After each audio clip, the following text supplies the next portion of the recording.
देखिए बेटा, हमने कल डिस्कस किया था एडियाबेटिक प्रोसेस। हमने डिस्कस किया था कि एडियाबेटिक प्रोसेस क्या होता है या एडियाबेटिक प्रोसेस किसको कहा जाता है, इसके बारे में हमने कल डिस्कस किया था। एडियाबेटिक के ग्राफ्स के बारे में हमने डिस्कस नहीं किया था कि जो एडियाबेटिक प्रोसेस होता है उसके ग्राफ जो होते हैं वो आइसोथर्मल एक्सपेंशन के, सॉरी, एडियाबेटिक एक्सपेंशन के या एडियाबेटिक कंप्रेशन के जो ग्राफ्स होते हैं वो किस तरह से बनते हैं और कैसे बनते हैं। तो देखिए बेटा, इसके जो ग्राफ बनते हैं वो बिल्कुल उसी तरह से कर्व्ड लाइंस बनती हैं जिस तरह से आइसोथर्मल प्रोसेस की बनती है। फर्क ये होता है कि ये जो एडियाबेटिक प्रोसेस की लाइंस होती हैं ये स्टीपर होती है as compare to the isothermal process. तो इसके ग्राफ्स को डिस्कस करते हैं बेटा। तो पहला ग्राफ हम बनाते हैं आइसोथर्मल,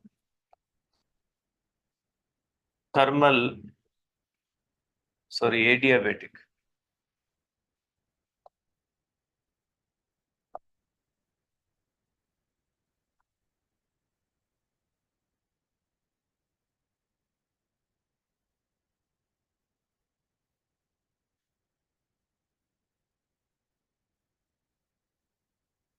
देखिए बेटा, एडियाबेटिक एक्सपेंशन के अंदर ये होता है कि अगर कोई भी सिस्टम जो होता है वो एडियाबेटिक एक्सपेंशन करता है तो उसका ग्राफ अगर हम बनाते हैं तो बिल्कुल आइसोथर्मल की तरह इस तरह से कर्व्ड लाइन बनता है।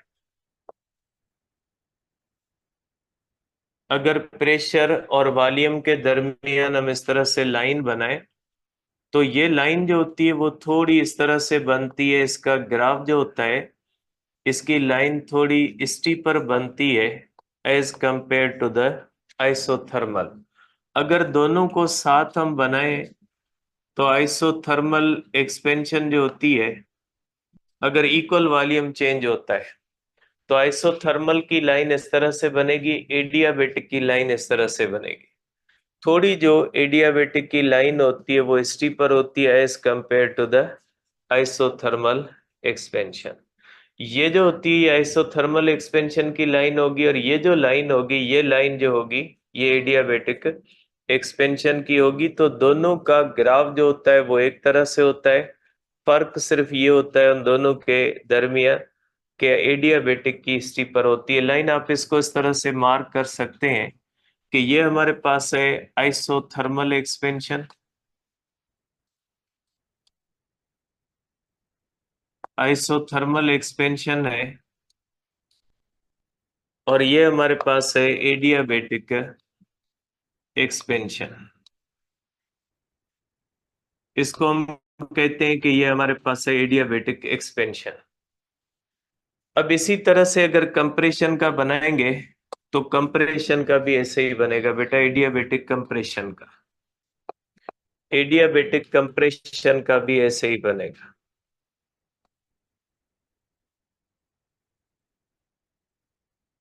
एडियाबेटिक कंप्रेशन के अंदर इस तरह से बनता है कि सपोज करें हम इस तरह से ये ग्राफ बनाते हैं और ये हमारे पास बन जाता है प्रेशर के दरमियान और वॉल्यूम के दरमियान। तो ये बनेगी एडियाबेटिक कंप्रेशन और ये बनेगी आइसोथर्मल कंप्रेशन। दोनों के दरमियान ये ताल्लुक होता है, आइसोथर्मल के दरमियान और एडियाबेटिक के दरमियान। अब अगर दोनों के अंदर देखते हैं तो ग्राफ की इसकी लाइन थोड़ी शॉर्ट भी बनती है जबकि इसकी लाइन जो होती है वो थोड़ी बड़ी भी बनती है अगर सेम कंडीशंस होती है। क्योंकि एडियाबेटिक के अंदर वर्क जो होता है वो चेंज ऑफ इंटरनल एनर्जी की वजह से होता है, जबकि आइसोथर्मल के अंदर जो वर्क होता है उसके अंदर हम उस सिस्टम को हीट सप्लाई करते हैं और हमारी हीट सप्लाइड की वजह से सिस्टम के अंदर वर्क होता है। अब जो हमारा नेक्स्ट है बेटा, इसके अंदर हम इस्तेमाल करते हैं वही जिस तरह से हमने जो है वो आइसोबैरिक के लिए P V power gamma is equal to constant use किया था। आइसोकोरिक के लिए भी किया था और आइसोथर्मल के लिए भी किया था। इसी तरह से आप एडियाबेटिक प्रोसेस को इस्तेमाल कर सकते हैं, सॉरी ये जो PV power gamma is equal to constant, इसको इस्तेमाल कर सकते हैं फॉर एडियाबेटिक प्रोसेस। अब इसको जब आप एडियाबेटिक प्रोसेस के लिए इस्तेमाल करते हो तो इसको हम समटाइम्स कहते हैं पॉइजन्स लॉ। पॉइजन्स लॉ जो होता है वो वही PV power gamma is equal to constant होता है, लेकिन जब हम उसको यूज करते हैं फॉर एडियाबेटिक प्रोसेस तो वो पॉइजन्स लॉ कहलाता है। तो अब ये जो पॉइजन्स लॉ होता है ये हमें कहता है कि PV power gamma is equal to constant, इसको हम इस्तेमाल कर सकते हैं जबकि इसके अंदर जो गामा होता है वो इक्वल टू होता है सीपी अपन सीवी। तो गामा की जो वैल्यू होती है ये सीपी अपन सीवी होती है और ये डिफरेंट होती है फॉर डिफरेंट गैसेस, कि ये मोनोएटॉमिक गैस की अलग होती है, डायटोमिक गैस की अलग होती है और पॉलीएटॉमिक गैस की इसके लिए वैल्यू डिफरेंट होती है। अगर हम बात करें एयर की तो एयर के लिए ये होता है 1.41 या 1.4 कह सकते हैं कि एयर के लिए जो गामा की वैल्यू होती है वो होती है 1.41 भी आप कह सकते हैं या 1.4 कहते हैं फॉर एयर। ठीक है, तो ये हमारे पास हो गया बेटा एडियाबेटिक। अब इसके बाद अगर हम देखें कि हीट कैपेसिटीज जो होती है, जो हीट कैपेसिटीज होती हैं वो इन प्रोसेसेस के अंदर कितनी होती है।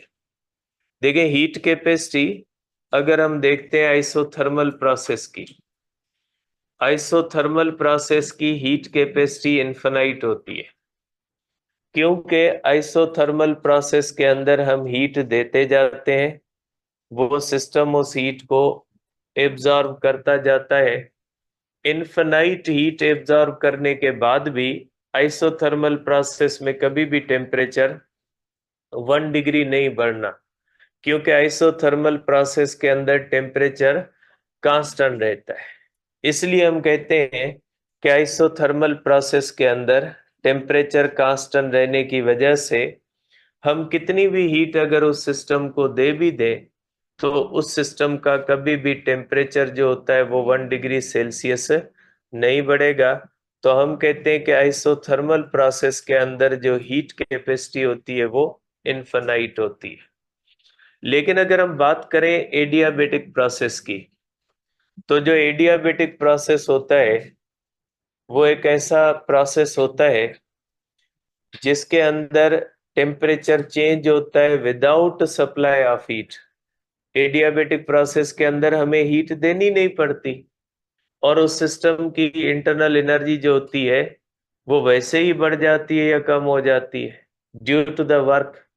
और हीट कैपेसिटी का फार्मूला क्या होता है, amount of heat required to raise the temperature. जब हमें हीट देने के सिवाय उसका टेम्परेचर चेंज हो जाता है तो हम कहते हैं उसकी हीट कैपेसिटी जीरो है। एडियाबेटिक प्रोसेस की हीट कैपेसिटी जीरो है। जीरो हीट देने के सिवा भी उसका टेम्परेचर बढ़ भी जाता है और कम भी हो जाता है। अब अगर हम बात करें कि फॉर एग्जांपल हम बात करें कि फिर आइसोकोरिक की और आइसोबेरिक की क्या होगी। आइसोथर्मल की इनफिनाइट होती है, एडियाबेटिक की जीरो होती है। तो फिर अगर हम बात करें आइसोकोरिक की और आइसोबेरिक की तो उनकी हीट कैपेसिटी कितनी होती है। तो इनकी हीट कैपेसिटी जो होती है वो जीरो और इन्फिनिटी के दरमियान रहती है। ठीक है, ना जीरो होती है और ना ही इन्फिनिटी होती है। तो इनकी हीट कैपेसिटी जो होती है वो जीरो और इन्फिनिटी के दरमियान रहती है इन दोनों प्रोसेसेस की। तो डिफरेंट हीट कैपेसिटी होती है इन प्रोसेसेस के अंदर। ठीक है, अब हमारे पास कंपैरिजन है बेटा कि कभी कभी कंपैरिजन की जाती है। जो कॉमन कंपैरिजन हम लेते हैं वो लेते हैं between isobaric process and isothermal process के दरमियान।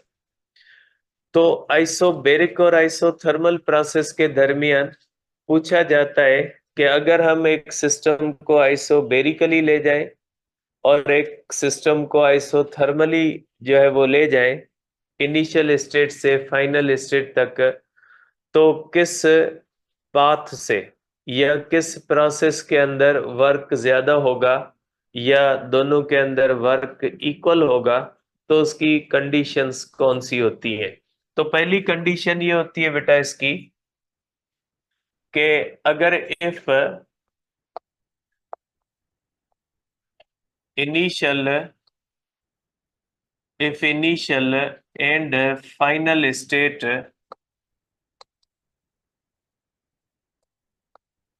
if initial and final state of isobaric and isothermal expansion,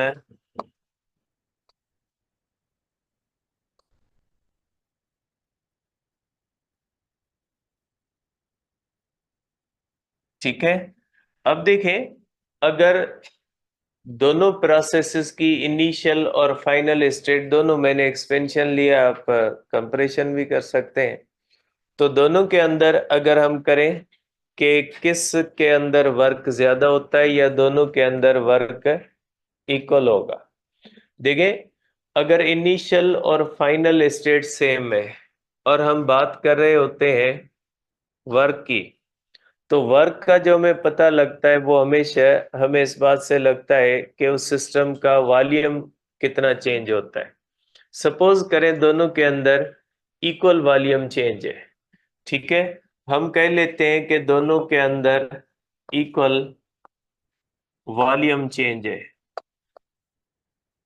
दोनों का वॉल्यूम इक्वली चेंज हुआ है, तो किस सिस्टम के अंदर वर्क ज्यादा होगा? आप इसका ग्राफ बना लें बेटा। अगर हमारे पास इनिशियल स्टेट सेम है, मींस दोनों का इनिशियल प्रेशर सेम है, वॉल्यूम सेम है और टेम्परेचर सेम है, आप कह सकते हैं कि इनिशियल वॉल्यूम, इनिशियल प्रेशर और इनिशियल टेम्परेचर आइसोबेरिक का बराबर है इनिशियल वॉल्यूम, इनिशियल प्रेशर और इनिशियल टेम्परेचर आइसोथर्मल का, ठीक है, इस तरह से। अब अगर फाइनल हम करते हैं तो फाइनल जो होता है इसका प्रेशर, जो आइसोबेरिक का प्रेशर P1 होगा, वॉल्यूम V2 होगा और टेम्परेचर T2 होगा आइसोबेरिक का, ठीक है। और इसका जो होगा प्रेशर जो होगा P2 होगा और वॉल्यूम इसका V2 होगा और टेम्परेचर इसका T1 होगा आइसोथर्मल का। दोनों कंडीशन के अंदर आप देख सकते हैं कि दोनों की वॉल्यूम चेंज मैंने बराबर रखी है। जितना वॉल्यूम आइसोथर्मल का होता है उतना वॉल्यूम जो होता है वो क्या होता है, इस तरह से ये कंडीशन हम बराबर करते हैं, इस तरह से, इस सेंस में कि ये वॉल्यूम और ये वॉल्यूम जो होता है, ये दोनों जो होते हैं ये क्या होते हैं, इक्वल होते हैं, ठीक है। जितनी वॉल्यूम की चेंज आइसोबेरिक के अंदर आई है उतनी वॉल्यूम की जो चेंज आई है वो आइसोथर्मल के अंदर आई है। तो दोनों के अंदर जो है वो वर्क कितना है, देखिए दोनों का, यहाँ पे हम करते हैं प्रेशर और यहाँ पे हम करते हैं वॉल्यूम। दोनों का जो प्रेशर और वॉल्यूम आप देख सकते हैं कि दोनों का प्रेशर, इनिशियल प्रेशर दोनों का बराबर है, तो आप कहेंगे कि ये जो है वो प्रेशर है P1। दोनों का प्रेशर आप कह लें कि दोनों का प्रेशर भी सेम है और दोनों का इनिशियल वॉल्यूम भी सेम है। आप देख सकते हैं कि दोनों का ये इनिशियल वॉल्यूम भी सेम है, ठीक है। तो दोनों का इनिशियल वॉल्यूम भी सेम है, ठीक है। लेकिन फाइनल जो वॉल्यूम होगा, ठीक है, इसके अंदर अगर हम देखते हैं, सॉरी यहाँ पे एक मिनट, ठीक है। अब दोनों के अंदर जो फाइनल वॉल्यूम होता है ये भी क्या होता है बेटा, सेम होता है। मीन्स चेंज इन वॉल्यूम जो होती है वो दोनों की सेम है। तो ये वॉल्यूम हमारे पास होता है V1, और ये वॉल्यूम हमारे पास आप कह लें कि फाइनल वॉल्यूम कौन सा होता है बेटा, V2।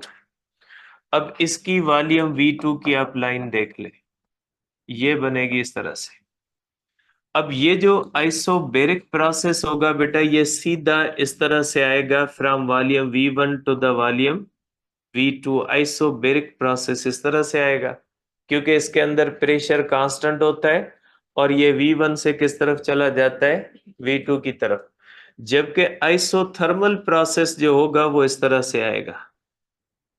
आइसोथर्मल प्रोसेस जो होगा V1 से V2 की तरफ इस तरह से आएगा।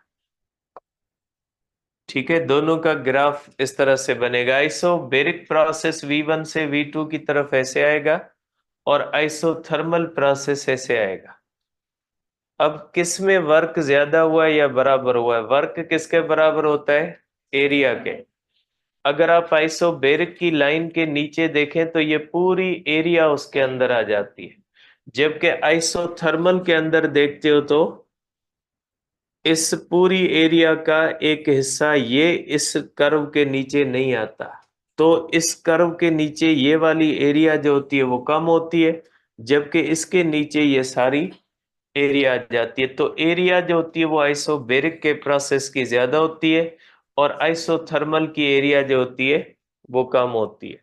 तो आप कहेंगे कि अगर इनिशियल वॉल्यूम और फाइनल वॉल्यूम जो होते हैं वो इक्वल है, अगर चेंज इन वॉल्यूम जो होती है वो आइसोबेरिक प्रोसेस के अंदर और आइसोथर्मल प्रोसेस के अंदर अगर इक्वल होती है, तो आइसोबेरिक प्रोसेस के अंदर जो वर्क होता है वो ज्यादा होता है, और आइसोथर्मल के अंदर जो वर्क होता है वो कम होता है। तो आप इसके अंदर कह सकते हैं कि ये जो है वो आप कह सकते हैं कि work in isobaric greater than होता है वर्क इन आइसोथर्मल। आइसोथर्मल के मुकाबले में आइसोबेरिक का जो वर्क होता है वो ज्यादा होता है। शर्त ये होता है कि दोनों का इनिशियल और फाइनल जो है वो वॉल्यूम अगर इक्वल है। जितनी वॉल्यूम की चेंज आइसोथर्मल के अंदर आती है, उतनी ही वॉल्यूम की चेंज अगर तो बेरिक के अंदर आती है। तो फिर किस सिस्टम के अंदर वर्क ज्यादा होता है? इसको हम कहते हैं कि अगर दोनों की इनिशियल स्टेट और फाइनल स्टेट इक्वल है, तो जो आइसोबेरिक प्रोसेस होता है उसके अंदर वर्क ज्यादा होता है, और आइसोथर्मल जो प्रोसेस होता है उसके अंदर वर्क कम होता है।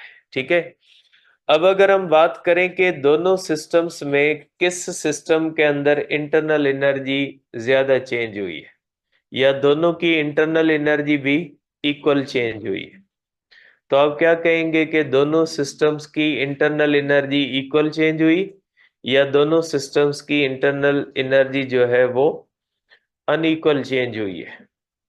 देखिए, आइसोथर्मल प्रोसेस के अंदर इंटरनल एनर्जी चेंज ही नहीं होती, क्योंकि उसके अंदर टेम्परेचर जो होता है वो कांस्टेंट रहता है। लेकिन अगर आइसोबेरिक प्रोसेस देखें तो एक्सपेंशन के अंदर उसकी इंटरनल एनर्जी बढ़ती है, तो दोनों के अंदर इंटरनल एनर्जी की जो चेंज होगी वो अनइक्वल होगी। दोनों के अंदर इंटरनल एनर्जी की चेंज जो होगी वो इक्वल नहीं होगी। आइसोबेरिक के अंदर चेंज होगी और आइसोथर्मल के अंदर चेंज नहीं होगी। और अगर हम बात करते हैं कि दोनों सिस्टम में से किसने ज्यादा हीट एब्जॉर्ब की होगी और किसने कम हीट एब्जॉर्ब की होगी, या दोनों सिस्टम्स ने इक्वल हीट एब्जॉर्ब की होगी। देखिए, दोनों को अगर हम कंपेयर करते हैं तो आइसोथर्मल प्रोसेस टोटल हीट को वर्क में कन्वर्ट करता है, जबकि आइसोबेरिक प्रोसेस जो होता है वो हीट का कुछ हिस्सा इंटरनल एनर्जी जाता है और कुछ हिस्सा जो होता है वो वर्क में ले जाता है। जब दोनों का वर्क बराबर नहीं है, आइसोबेरिक का वर्क ज्यादा है और आइसोथर्मल का वर्क कम है, तो यहीं से आप कह सकते हैं कि आइसोबेरिक ने ज्यादा हीट एब्जॉर्ब की होगी और आइसोथर्मल ने कम हीट एब्जॉर्ब की होगी, क्योंकि आइसोबेरिक के अंदर some amount of heat internal energy में भी गई होगी। तो आप कह सकते हैं कि आइसोबेरिक प्रोसेस जो होता है उसने हीट ज्यादा चेंज की होगी, ज्यादा एब्जॉर्ब की होगी, जबकि आइसोथर्मल के अंदर जो हीट है वो कम एब्जॉर्ब हुई होगी। तो आप यहाँ पे कर सकते हैं कि जो हीट एब्जॉर्ब्ड होती है आइसोबेरिक की ग्रेटर देन होती है हीट एब्जॉर्ब्ड आइसोथर्मल के, ठीक है। और चेंज इन इंटरनल एनर्जी वैसे भी आपको पता है कि चेंज इन एनर्जी इस तरह से होती है। तो कल किसी बच्चे ने क्वेश्चन बेटा भेजा कि कहीं पे शायद उसने किसी नोट्स के अंदर या पता नहीं कहाँ पे ये लिखा हुआ देखा था कि एडियाबेटिक प्रोसेस के अंदर जो हीट सप्लाइड होती है वो कांस्टेंट होती है। तो देखिए बेटा, कुछ चीजें ऐसी होती है जिनके अंदर अकल की भी जरूरत होती है और कॉमन सेंस की भी जरूरत होती है। जो चीजें फिक्स होती है, पाई की वैल्यू अगर मैं आज इस बोर्ड पे 4.14 लिख दूं तो पाई की वैल्यू 4.14 नहीं होनी, क्योंकि ये तय है कि पाई की वैल्यू 3.14। अब आप उसका स्क्रीनशॉट अगर आइंस्टाइन को जिंदा करके भी भेजोगे तो भी कहेगा कि ये तो इस बंदे ने गलत लिखा है। तो कुछ चीजें ऐसी होती हैं जो पूछने की नहीं होती कि सर आपने तो कहा एडियाबेटिक के अंदर हीट सप्लाइड नहीं होती, लेकिन यहाँ पे तो लिखा है कांस्टेंट। भाई वो कौन सा आसमान से उतर के आया होगा बंदा, गलती हो गई होगी लिखने में, इंसान है, मिस्टेक हो जाती है। तो कुछ चीजें तय होती हैं, उनके ऊपर हम क्या आर्ग्यूमेंट करें कि एडियाबेटिक प्रोसेस होता ही वो है जिसके अंदर हीट सप्लाइड जीरो होती है। फिर मैं उसको हीट कांस्टेंट कहूंगा तो वो गलत होगा, इसका जवाब बनता नहीं है। कि उस कुछ चीजें ऐसी होती हैं जिनका जवाब बनता नहीं, तो वो तय कर लिया करें उनके अंदर बैठ के कि फिलहाल टीचर ने ये कहा, फिलहाल वो गलती हो जाती है, इंसान है, मुझसे भी हो सकती है, किसी और से भी हो सकती है, ठीक है ना। ये इवोल्यूशन होती है, हर इंसान की होती रहती है। अगर कोई कहीं पे प्रिंट मिस्टेक हो सकता है, ऑपरेटर मिस्टेक हो सकती है, बहुत सारी चीजें हो सकती है। तो इनको इतना हेवी न लिया करें। जो चीज तय है वो तय है, उसको उधर ही रखें, उसके ऊपर आर्ग्यूमेंट अच्छा नहीं रहता। बाकी कोई टेक्निकल चीज है तो आर्ग्यू किया जा सकता है, बाकी कांस्टेंट चीज के ऊपर क्या आर्ग्यू करेंगे। आइसोथर्मल में अगर मैं कहूं कि नहीं उसमें टेम्परेचर चेंज होता है तो नहीं होता, वो प्रोसेस ही है। वो कहते हैं प्रास मकसद के टेम्परेचर रिमेन कांस्टेंट। अब उसमें मैं कोई कंडीशन बनाऊं, कुछ भी कहूं, वो मैं गलत कहूंगा, ठीक है ना। जिसकी डेफिनेशन ये होती है कि एट कांस्टेंट टेम्परेचर, तो वो कांस्टेंट टेम्परेचर होता है, ठीक है। इन चीजों का ध्यान रखें, इसमें खामखा माइंड को इतना pressure ना दें। खुद अपने ऊपर कॉन्फिडेंस नहीं होता, गलत है, सही है। कभी कभी बंदे को कॉन्फिडेंस होना चाहिए कि मैंने ये बात कही है, ये मेरी सही है, फिर हो सकता है गलत हो, लेकिन बंदे के अंदर कॉन्फिडेंस होना चाहिए। तो देखें, इसके बाद एक और कंडीशन है बेटा, दूसरी कंडीशन होती है इसकी कि if equal heat is supplied, if equal heat is supplied to isobaric process and isothermal process, अगर इक्वल जो है बेटा हीट सप्लाई होती है आइसोबेरिक के अंदर और आइसोथर्मल के अंदर, अगर इक्वल हीट आप सप्लाई करोगे तो इक्वल वॉल्यूम चेंज नहीं आएगी, क्योंकि आइसोबेरिक के अंदर आप जो हीट दोगे उसका सम पार्ट जो होगा वो इंटरनल एनर्जी में जाएगा और सम पार्ट जो होगा वो वर्क में जाएगा। जबकि आइसोथर्मल के अंदर आपकी टोटल हीट सप्लाइड जो होगी वो वर्क के अंदर जाएगी। तो इस कंडीशन के अंदर दोनों का जो इनिशियल वॉल्यूम होता है आइसोबेरिक का, सॉरी फाइनल,